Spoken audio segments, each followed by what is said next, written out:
I'm Heather. After many wasted years trying outdated approaches to my daughter's addiction that felt wrong to me, harmed our relationship, and didn't help my daughter, I finally found an effective, evidence-based approach that repaired my relationship with her, helped me create my own peace of mind, and made me an ally in my daughter's recovery. I teach you a loving and compassionate approach to help you encourage change and create connection. Addiction impacts the entire family system. Family recovery is the answer. Hi, Amanda. Thank you for being here today to share your story. Thank you for having me. Let's start with you giving a little bit of your background and the kind of work you do and how you got into it before we get into talking about our topic today. Yes, amazing. I would love to. So I guess my background is my 15-year-old self decided I wanted to be an accountant. So I then got busy pursuing that career path, went to university, did all that stuff, and originally from New Zealand. So I traveled overseas, lived in London for almost 10 years, and then moved to Australia. So met lots of amazing people in that time and had an amazing experience and did my accounting thing and got to Sydney and I met my husband in Sydney. So that was wonderful. I was thrilled and an amazing guy. And we just connected straight away and it was wonderful. We then went and did the things, had kids, married and all of that stuff. And it was great. I was so happy. And there was always like some niggly feelings in the background of something's not quite right. Couldn't put my finger on it. And then the little nigglies became something a bit more.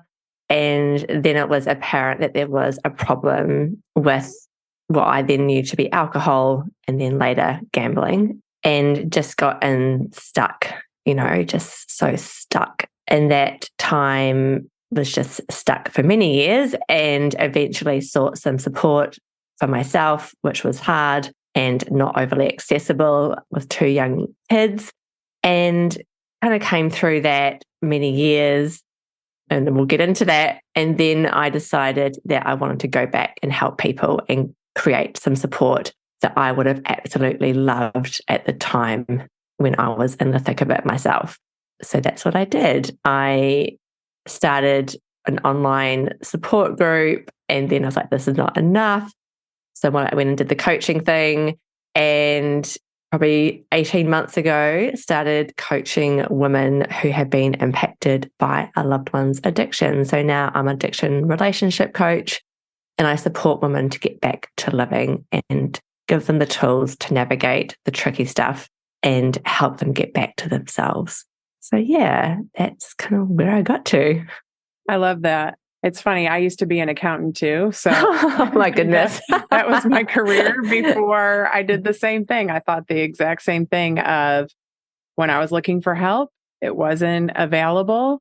And when I finally did find all the tools, I thought I'm just going to go out and create what I needed when I was looking for it. So the same thought process. Yeah. So let's start by talking about stigma and how stigma has influenced your journey and like how it affected your experience of your husband's addiction.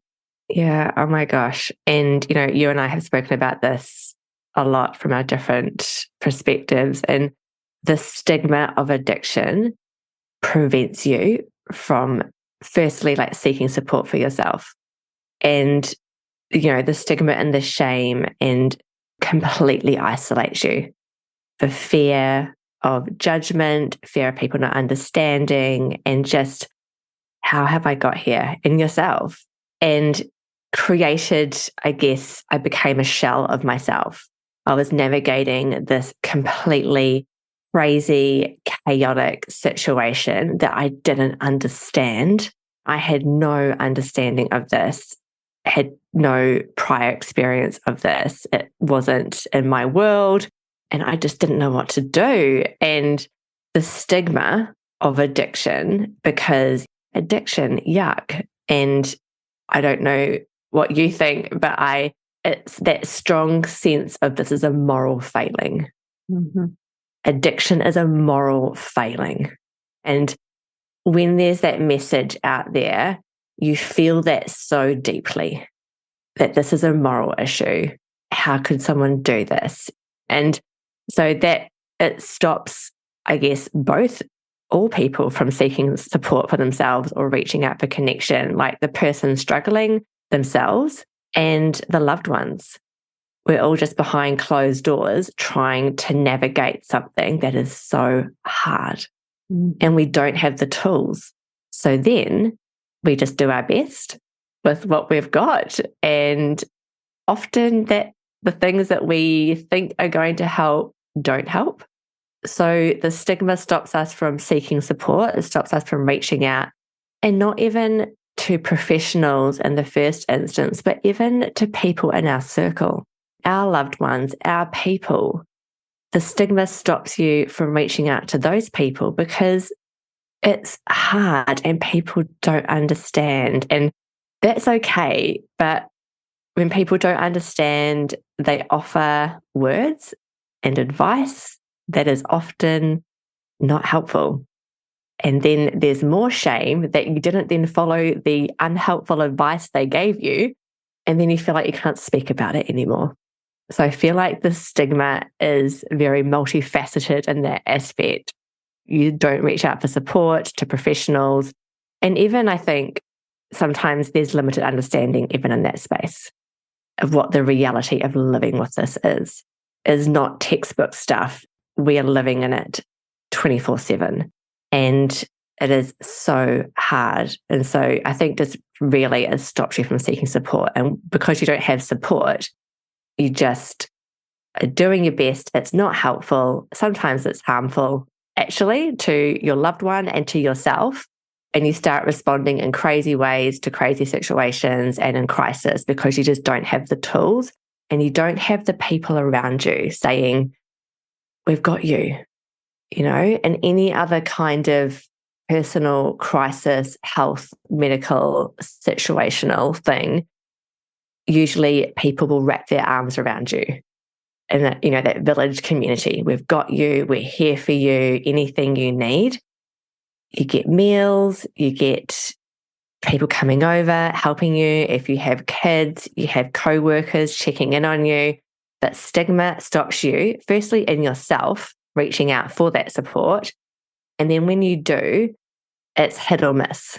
So there's the risk of the people that you do reach out to, are they going to understand? And then sometimes what I have experienced is people get bored. So when you do reach out, there's sometimes a lot of care initially and compassion and understanding. But then as time goes by and it's still a thing, it's, is that not solved yet? Is that still a thing for you? Like, are they not better yet? And it's, and so that's like, okay, now I kind of mention it now again. And I think the stigma, and we are going to get into values, but the stigma, it's hard to sit in that stigma and stay in line with your values, because the stigma of someone having slip-ups along the way, it's hard to be honest about that, because we know that's the reality. This is a hard thing, and whatever you're trying to work towards, people don't understand. And so the stigma, it's hard to stay in line with your value system with stigma and addiction. So, but I think this really, in the first instance, it stops people from getting the necessary support that they need. Yeah, there's just so much you said in there that I want to comment on, but I think the slip-ups especially, right? If they have a reoccurrence of use and there's this, we want them to be honest with us, but we create an environment that's impossible for them to be honest with us about what they're experiencing, about if they are even thinking about using or having cravings or something like that, that if we haven't done the work on ourselves, then we don't have the emotional capacity to hear that and manage our feelings about it without shaming and stigmatizing them more.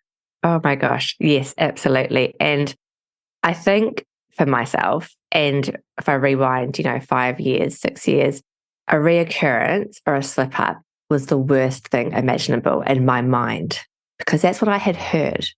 That's what you hear. Once you decide to not do something, just simply not do it. And if you do slip up, that's the worst thing. So then family members and partners, well, that's the worst thing then. Oh my gosh, this is the worst. And it's not. And I wish I knew that now. And we respond or rather react in a way that tells our person, it tells us that's the worst thing that could have ever happened, and we react in a way and then our behavior follows through. And it is not the worst thing. But a lot of people, society, that is, how could you? And there's so much shame in that. And it doesn't invoke honesty. And we haven't made it a safe place previously. Definitely, you and I definitely have in our journey, but we want the truth. We want to help you and the truth to be a safe place. But if we don't make the truth a safe place in ourselves, we're not welcoming that. Yeah. And when you mentioned that slip up is the worst thing that could happen, when you have that belief system, what goes along with that is nothing that I'm doing is working, right? That everything is a failure, everything is wrong, instead of seeing, okay, we've done great and we got this far. And so things obviously are working if we've made it this far, right? And having different standards of measurement for success, like kindness and compassion and connection and all these other things that we could choose that are right for our family and situation, then we can all experience some success and creating like good feelings for ourselves in this horrible situation. Yes, absolutely. And I think we always are immediately drawn to the shortcomings, the downside, the negative. And often I think our mind just does a hop, skip, and a jump to the worst case scenario and catastrophizing. And a slip up or reoccurrence is not a catastrophe in itself, but our mind goes there. And then we're driven by fear. And then it's all the worries. And then we are, well, I better behave in a crazy way to alight them to the fact that this is not okay. And just the actions and behaviors just driven out of fear. And it's, if we can give ourselves the tools to navigate those situations in a healthier way for everybody, that's when we get better outcomes. That's when we get people knowing, I have done really well. What went on here? What do I need to do differently? What didn't quite work out that time? Let's go again. Yeah. Yeah. And I had that abstinence only belief system, like there was one way to recovery, which was going to treatment, and that the only recovery there was complete abstinence forever. And that was the stigma influencing my belief system. And really, like you had said earlier, my belief system included that it was a moral issue and that there was a part of me that actually believed, really entertained the whole idea of choice, which I don't anymore. And it really affected the way I showed up as a mom. And because of my belief system that I had done something wrong, right? That stigma says this can be controlled and I should be able to fix it or change it, or I did something wrong, or this wouldn't have ever happened. Like I should have been some kind of different or better parent so that my daughter wouldn't struggle in this way.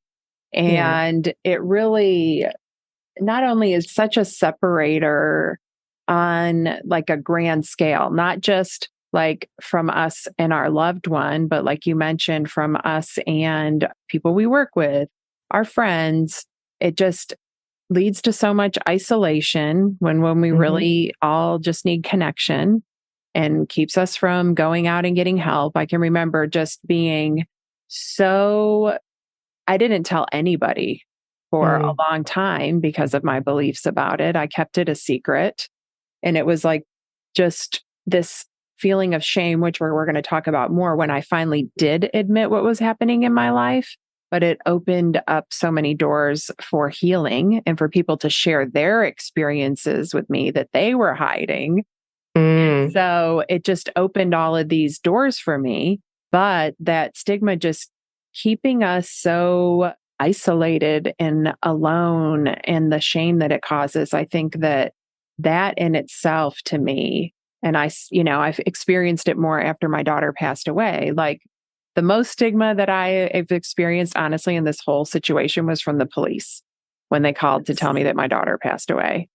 And then in subsequent conversations about if they were doing anything to find out what had happened. And it really just goes to show the lack of understanding and the lack of education just across the board. And then I go back to having compassion for myself that of course I had this belief system. And of course, when you're constantly getting this input from everybody around you, the professionals you go to for help, and like on TV shows, it's just this constant input about stigma. It's going to affect your beliefs. Like I know that I'm still affected by it today. I catch it earlier. I still work on it and I have to work through like my thought process. Like if this was Helena, how would I be thinking about this? But it's because it's just a lifetime of conditioning. It's not just going to go away overnight. Oh my gosh. Yes. So true. And it is, you do have to catch yourself. And it is all corners of society. And it is such a wide held belief system on like addiction itself, but then the abstinence being the only road. And if someone doesn't do that, there's so much, well, that's not recovery. And the stigma that we face as well in that. And yeah, I'm so sorry that you had that stigma at such a terrible time in your life. Right? That's when you want people to wrap their arms around you to catch you, not to put you into that spiral of shame. And it just highlights that there is a big gap. Yeah. And you and I have spoken about it as well. We are all just people. We are just people. And I know myself, if I rewind 8 years, whatever, if I saw someone in a bad way on my way to work and I can see someone's drinking and I would be, ooh, I thought so poorly of that person. And it makes me upset at myself that I had that judgment in me and almost feel like crying now. Like I did look at that person with judgment. How could you get there? And when you see people not in a good way, when you're out and about and, oh God, got no self-control and all of that.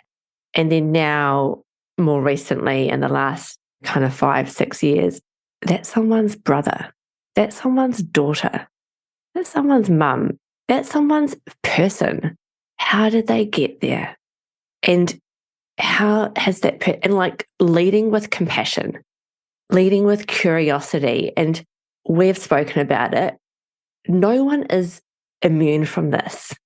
It is not too many things that need to happen in your life for you to find yourself in a bad situation, and you can go either way.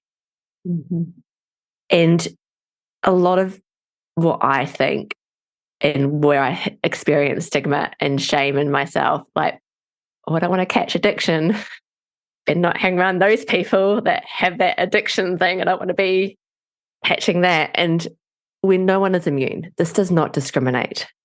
Addiction does not care if you went to private school, public school, if you grew up on this side of the street, that side of the street, if your parents were together, not together, if you grew up in community housing or the best suburb in the city, like it doesn't care.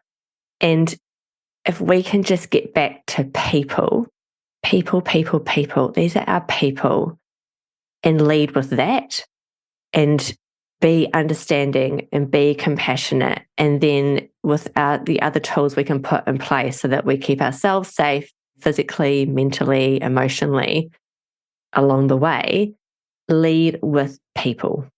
Yeah. I'm not even going to add anything to that because I think you covered it all. That's exactly how I feel. And I think that what you're saying is really beautiful, that just getting down to the common humanity of what we're all going through, and just that it really could be us at any time. That's become really just so obvious to me. Let's talk about shame now. So stigma leads to shame. I mean, that those stigmatized beliefs that are in our society. So how did you experience shame as a result of being in a marriage with somebody who's struggling with addiction? So many ways. It's the exclusion, I think. Exclusion of being invited to things. I have felt my children have been excluded from things. And I hadn't really experienced that until more recently, actually, as I've been more public. And I think when you keep the facade, people are more comfortable with you pretending things are a certain way, despite the reality being completely different, than you being honest and open with obviously some filters. People are more comfortable with pretending. People are more comfortable when you've got the mask on of everything's okay, la, la, la, la, la. But when you kind of get honest, it's like, oh, that's not so great. And so just excluded, I think, is the big one, the disconnection. And not everyone, and obviously myself included, we've all gone through our own periods of denial, and we would rather have the pretense of what it looks like if things could be good and pretend that way. But yeah, exclusion, I think, is the biggest thing. And that's hard, right? Because as you had already said, we are humans. We are built, we need connection. We want to be accepted by the pack, going back to when the primal days of you had to be included in your pack, otherwise you would die. You had to be excluded was literally a case of life or death. So now we still want to be included. We want to be accepted into our circles, into our community, and to be honest about something that's going on that people don't really understand and they think is a moral failing brings up a lot of exclusion. And it really highlights who your people are, which is brutal when you're going through a very tough time. And then you've got the, they're not my people. I thought they were. Turns out they're not situation. And that is hard. But when we go into our values, shame keeps you from, I think, living true to your values. To come up against shame sometimes daily, and to admit there's tough stuff going on, it's not great, is that constant battle with being authentic and connecting with people in that authentic way, as opposed to what we may have done in the past with our mask on, everything's fine, it's all good, pretending. But yeah, for me, definitely shame, isolation. Yeah. I was just thinking about when you were talking about everybody being more comfortable with basically a lie than the truth. I have been very aware over the last couple of years as I've gone through just this barrage of dealing with divorce, then breast cancer, then my daughter passing away. And all of these things are uncomfortable for divorce, not quite so much, but breast cancer, dealing with a child loss. It's uncomfortable for me. I don't even know how to help other people after I've been through it. Right. But I just decided at some point, I wasn't going to absorb all the discomfort for everybody. This is my experience and what I'm going through. And I'm not going to make it so that I'm the one comforting everybody all the time. And I'm going to be really honest about how I feel. That this is hard and that it sucks. And I'm not going to, if I am feeling really, really bad, then I'm just going to be honest about that. And if it pushes people away, then those aren't my people. Now, that is not how I started this journey, right? I was doing the same thing. Like I said, I was ashamed. I kept it to myself. Nobody at work knew what I was going through. Very few family members. I think that honestly, I wasn't even like allowing myself to see the full truth of it, because if this is part of it was like, if I see it, then what am I going to do? Because I don't know what to do about it. I don't have any way to help her.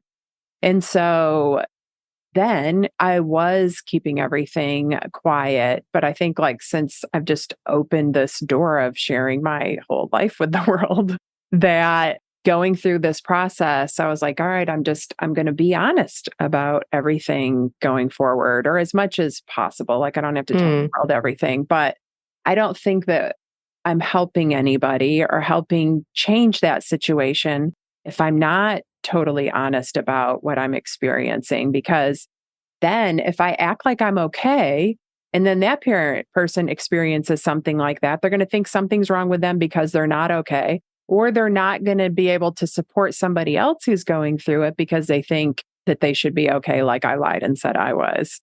So I think that just if we would all just be more honest with each other, it would make it so much easier. Oh my gosh, imagine. So beautiful. And then what you just said reminded me of some thoughts that I had years ago.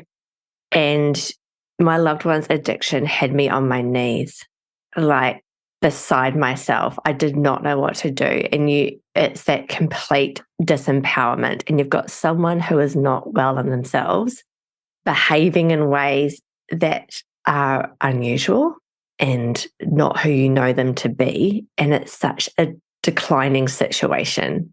Just goes from being a bit, oh, something's not quite right here, a bit weird. There's some things I don't really know. And over time, if they keep going on that road, it can get so terrible. And when you're in isolation and feel the shame and don't know what to do, you are on your knees. And the thoughts that went through my head were like, like blaming myself. And I must be the only person. Like I knew not rationally I was, but I don't think I had a full comprehension of how prevalent this was because no one speaks about it. And the whole, not me, this is not happening to my family. This is not what I signed up for. Like, absolutely not. But I was on my knees and I just so much like, oh, it's just me. There's a few other people maybe. But now, obviously, you and I both know, there are loads of other mothers out there, other fathers who are on their knees with their children and struggling with their children. And I know there are there's millions of partners, wives, girlfriends, fiancés, husbands on their knees with this at home, behind closed doors, just at a loss, struggling. And what you said before around how the shame plays out and co-workers and support. And I just had this flashback of the first time my husband went to rehab, and that's probably a conversation for another time. But I was so grateful, relieved, elated that, yay, we had finally got here. And obviously it was not the magic sauce that we were all hoping for. That's another conversation. However, it was just this surreal day in my life where husband was in the passenger seat, two little people in the back, dropped the little people off at daycare. We drove to the city, dropped my husband off at his rehab hospital. I parked the car, went to work, and I was just like, what the hell? And just got to work, sat at my desk, and was just didn't say anything to anyone. And I'd started detox. The detox process has started at home, which was horrible and probably one of the worst experiences that I've lived through. And I've just had one of the worst 2 days of my life in this detox process. And then I've just done this, dropping the kids at daycare, husband to rehab. And here I am at my desk about to do my accounting things. And it's like, I just needed some support to be able to speak my truth. And I couldn't. I'm just having this a memory that makes me emotional to think about. Sitting at my desk one day, I had my door was shut, but I didn't know what else to do other than to go to work. My daughter was in a behavior health hospital for probably the third or fourth time. Yeah, and like there was nothing else to do but go to work and sit there with my door shut and cry while I worked. Like, and you were doing it while I was doing it, and there's that opportunity for support there that's missed if you don't share what's going on in your life. And I've dropped my daughter off at rehab so many times, not so many times enough. And it is hard. Like you think it's going to be this wonderful, joyous moment, but it's just another level of fear and brings up all these other things now. And then for me, getting her there, there's all the use along the way and the fear of what's going to happen. Are they really going to get out of the car? I mean, it's just such a hard experience. And then it just goes to show how we get in this mode of trying to make it through life and carry on and do these everyday things. While the most abnormal, everyday things are happening in our lives. Oh my goodness. Yes. And I think we have so many moments like that along the way. And on this particular drive to rehab, we'd stopped at the coffee shop along the way, and my husband had got out to get the coffees, and he was taking a long time. And the thought that went through my head was, he's done a runner. He's gone into the coffee shop and gone out the back door. He hadn't. But that was is he coming back? Like, what do we do here? And that was just the crazy thoughts that go on in your mind. And it is an opportunity for support and going through the everyday stuff whilst navigating this. I don't even know what you call it because it's just so ongoing, but it's so hard. And just having the pretense of everyday life without that authenticity. And I remember taking my children to birthday parties, not knowing where my husband was, and having to turn up in that way. And people would ask, how is everybody? And I'm like, oh, good. Obviously, a kid's birthday party is not the moment to lay that out, but I wouldn't have anyway. And just having to carry on with life. And I was sharing with someone else recently about how numb I became in myself. And this is what I think is the unknown, how much this impacts the loved ones, how much this impacts our well-being, our health, and our ability to show up, live life, do the things. And I remember having little people and being in a playground and just being completely numb. I was going through the motions of what I needed to do to take them, feed them, bathe them, play, but I was so numb. Hard to be at a playground with little people and be fully embodied in the moment and present when your person is in such a bad way and you don't know what that day is going to bring, what that night is going to bring. And I think we need to speak more about this so that people feel more seen and they know they're not alone. Yeah, and have compassion for ourselves for how hard this is. Like I hadn't thought of that memory in a long time. Obviously, it's like emotional still. And that, I'm just sitting here having compassion for myself for this experience. But that's a learned skill, right? I'm sure it's a skill that you've had to learn as well. But I want to talk about the other side of stigma for just a minute, because I think that's important too, is like once I got over my shame and released a lot of the stigmatized beliefs, which is an ongoing process, but I started really setting the tone for how people saw us. And how people saw my daughter. I changed how I talked about her. I talked about her respectfully and about the good things about her. And I stopped focusing on all of the things that I wanted to change about her and went back to loving her unconditionally and thinking she was amazing, just like I had before. And like, instead of feeling that sense of shame that I felt like every time we went to a counselor or were in court or wherever it was like, I'm going to walk in here with my head held high because I'm the mother of this amazing human and I'm just doing the best job that I can. And so is she. And this right now is her best, which isn't that great. And like, even when we would go to the doctor, I would, to me, bring an energy into the room that brought respect from the people that were there to help and support us 99% of the time. There's probably only one experience I can think of where I felt disrespected in a hospital setting, and it wasn't actually too bad. So, and I think that I just felt the need to throw that in there, that we can set the tone for how we experience everything and for how the people around us experience us and our circumstance. And that gives us a lot more power and it changes the perception of everybody around us. Truly. And it's up to us. And if people are listening and they're like, that feels impossible, you can get there. And it's challenging your own thoughts, challenging the way you think about things, and asking yourself, how does this sit with me?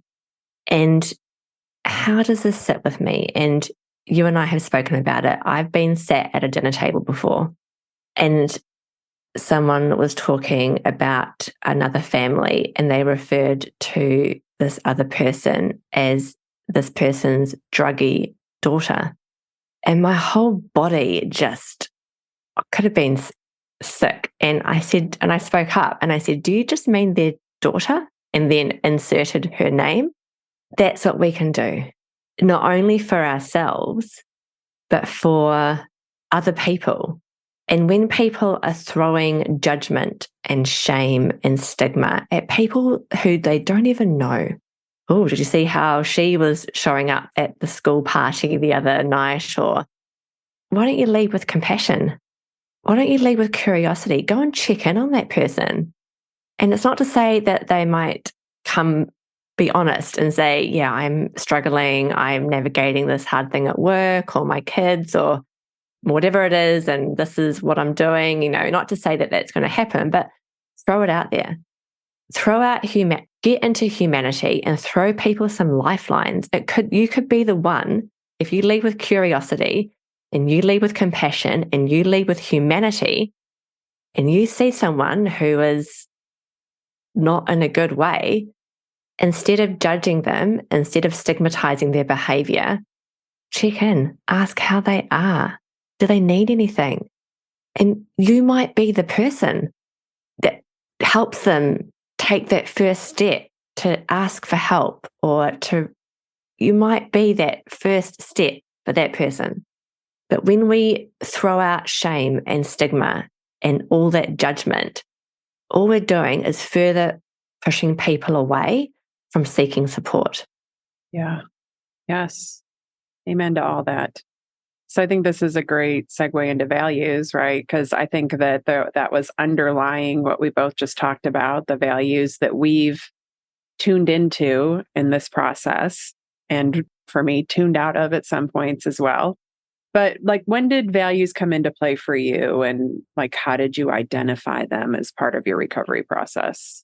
I think for me, values were just so wishy-washy and a blur in the background. And at the start, I always thought I was an honest person and I thought the best of people, and I did have some underlying values, but I wasn't really in tune or aligned to them.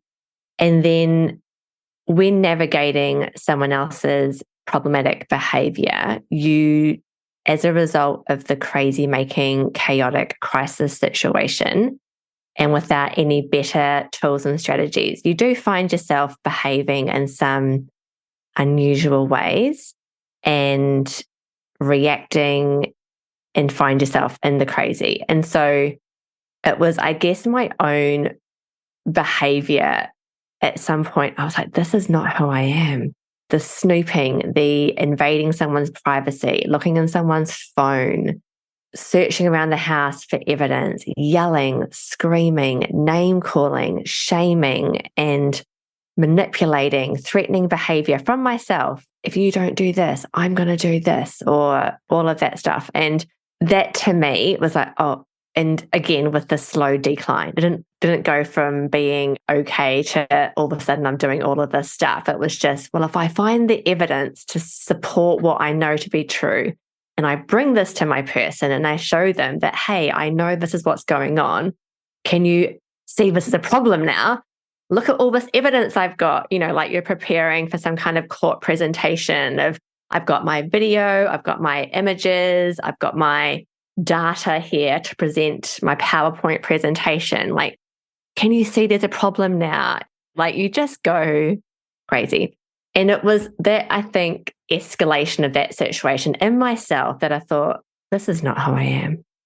Who am I? Who is Amanda? And I wanted to be integrity, honesty, authenticity, and have stability, security, health, family, all of those things, relationships. And I was not living in line with any of that. So what did I need to do? And I think we've spoken about this before. There's no blueprint here.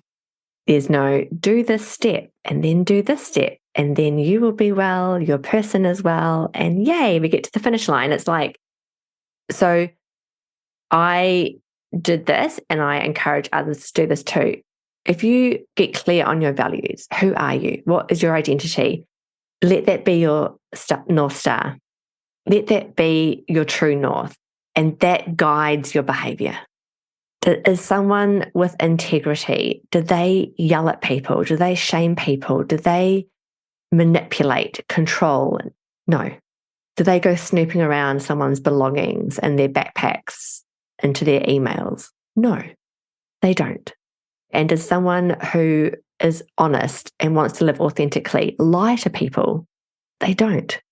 They do their best to show up as themselves as much as possible and as much as appropriate in the situation. And let that be your guide. It's not easy. Mm-hmm. It is not easy. And even now, I still find I catch myself. I feel like a bit of a heart skip when I share something or people say, you're at a party or a gathering or a school event, and it's the whole, oh, what do you do? I say, I'm an addiction relationship coach. And it's like, ugh. People say you're an accountant. Oh, yeah, that's all good. No thing. And then you say you're an addiction relationship coach and you help support women that have been impacted by their partner's addiction. And then the next question, how did you get into that? And well, I've got a lived experience. And it's like silence. It's a skip. It's a heartbeat skip. And it gets easier. And like you said, the more language we put to it ourselves, and I speak about my husband and my children's dad, he's a good person. He's a good person. And like you said, he's got amazing qualities. He does. This is not who he is. And going back to language, addict. And people use that term, and I will put my hand up. I used to use it about 4 or 5 years ago myself. Gross. I look back now and I read some of my content on Instagram and I've used that term, my addict husband. It's like, oh my gosh, I'm appalled at myself because I know better now. He is not that. That is not who he is. And I'm not the wife of an addict. I'm a wife. I'm a mum. I'm a professional. I'm a friend. At the school. I'm a volunteer. This is not who we are. So changing the language around that. And this is not your story. So if people are listening and they feel on their knees with this and feel like it's going to last, this is going to be their situation forever, it doesn't have to be. This is not who you are. This is a sentence in your story, a chapter, a paragraph. This is not the whole book. You are more than this. And if you feel lost, go back to your values and let that be your guide as to the way to get through this and feel better in yourself. I love that. Yeah, this is not who they are, and it's not who you are. For me, I think I've thought a lot about like what made me take advice that didn't set well with me. And it was fear, right? So there was the shame of, there's the stigma, that belief system, and then the shame that comes from that it must be my fault. I must have done something wrong, which then leads to a lack of trust in me. Because how can I trust myself if this is happening in my family? I can't be trusted. And then, so I'm afraid to listen to myself. And then I'm taking advice that doesn't make sense to me, doesn't feel right to me, feels absolutely awful as I'm carrying it out. It's actually making me feel worse. It's pushing my daughter away from me, pushing her even more into her substance use, making her run away, all these other things. But because I can't trust myself and I haven't actually stopped to really look inside of myself and question everything that's happening, I'm just this forward moving machine trying to fix everything, then that's what really pushed me away from my values. And in order to get back in touch with them, I had to stop. And stopping felt really wrong too. But it was the beginning. When I say stop, like stopping forcing everything, stopping going to all these doctors every week and just like giving us both a break. And that in that blank space, where it felt like I was giving up, but I finally created some space where I could look inside of myself and course correct and start to find help that actually did align with my values, get in touch with them, learn to start trusting myself again, and going outside of myself, like getting information from other people, but then checking in with myself first. So using discernment on the information that I was gathering, if it felt right with me. And it was like kind of like following this trail of breadcrumbs to figure all of this out. But in the end, what it led to was me being trustworthy myself, predictable, consistent. Because like you said, that North Star, like then when you're following that, then you are always on the right course. And that's really what changed things for me. It changed my experience. It changed my daughter's experience. That's why she started responding well to me, because she felt loved and seen and heard and accepted all of those things that she needed from me for so long. And it's just interesting how fear can really come between us and our values. But it's all this vicious cycle to me of stigma, shame, fear, leaving your values. And that's why I think this was such a great topic choice for us today, because it doesn't matter who your loved one is. No. Right. And there's people that are listening to this that have different relationships, not just kids, not just spouses, all kinds of loved ones dealing with substance use of some sort. So we all experience these very similar situations.